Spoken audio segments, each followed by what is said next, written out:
जिल्हा कायद्याचा भाल जिल्हा नाशिक जिल्हा कायद्याचा भाल जिल्हा नाशिक जिल्हा कायद्याचा भाल जिल्हा नाशिक जिल्हा कायद्याचा भाल जिल्हा नाशिक जिल्हा कायदा जिल्हा नाशिक जिल्हा कायद्याचा भाल जिल्हा नाशिक जिल्हा कायद्याचा भाल जिल्हा नाशिक जिल्हा कायद्याचा भाल जिल्हा नाशिक जिल्हा कायद्याचा भाल जिल्हा नाशिक जिल्हा कायद्याचा भाल जिल्हा नाशिक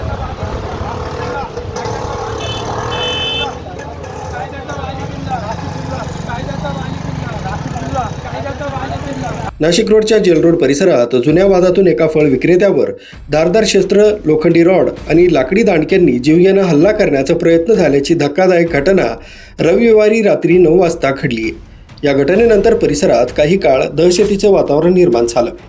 या प्रकरणी उपनगर पोलीस ठाण्यात 7 ते 8 जणांविरुद्ध गुन्हा दाखल करण्यात आला। 6 संशयितांना अटक करण्यात आली आहे। पोलिसांनी दिलेल्या माहितीनुसार मगरचाळ कॅनल रोड येथील रहिवासी तसंच फळ विक्रेते इम्तियाज इसरार खान वय 27 यांनी फिर्याद दिली होती। इम्तियाज तसंच त्यांचा धाकटा भाऊ आवेश खान हे नोटप्रेस परिसरात फळ विक्रीचा व्यवसाय करतात। सुमारे 2 महिन्यांपूर्वी आवेश खान याचा काही संशयितांशी किरकोळ वाद झाला। रविवारी रात्री इम्तियाज खान हे आपल्या 5 वर्षीय मुलासाठी औषधं घेण्यासाठी जेलरोडवरील कैलासजी सोसायटीतील दुर्गा मेडिकल इथं गेले असता तिथं आलेल्या संशयितांनी जुन्या वादाची कुरापत काढून शिवीगाळ केली। त्यानंतर याला जीवे मारा असं म्हणत धारदार शस्त्रांनी हल्ला करण्याचा प्रयत्न केलाय असा आरोप फिर्यादीत करण्यात आलाय। हल्ल्यातून बचाव करत इम्तियाज खान यांनी घटनास्थळावरून पळ काढला। मात्र आरोपींनी धारदार शस्त्रे, लोखंडी रॉड तसंच लाकडी दांडके घेऊन त्यांचा पाठलाग केला। जीव वाचवण्यासाठी ते जेलरोडवरील पाण्याच्या टाकीजवळून मटन मार्केटच्या दिशेनं धावत गेले। तिथं नागरिकांची गर्दी झाल्याने आरोपी घटनास्थळावरून पसार झाले।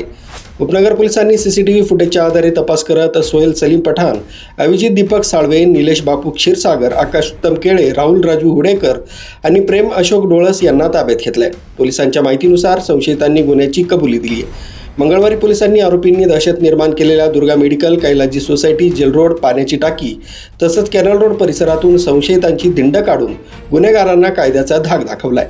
या कारवाईत वरिष्ठ पोलीस निरीक्षक जयंत शिरसाट, सहाय्यक पोलीस निरीक्षक सुमित सोनवणे, पोलीस उपनिरीक्षक प्रभाकर सोनवणे तसंच संदीप पवार, जयंत शिंदे, प्रशांत देवरे, सुनील गायकवाड, वाळके, उगले, गौरव साळवे आदींनी सहभाग घेतला।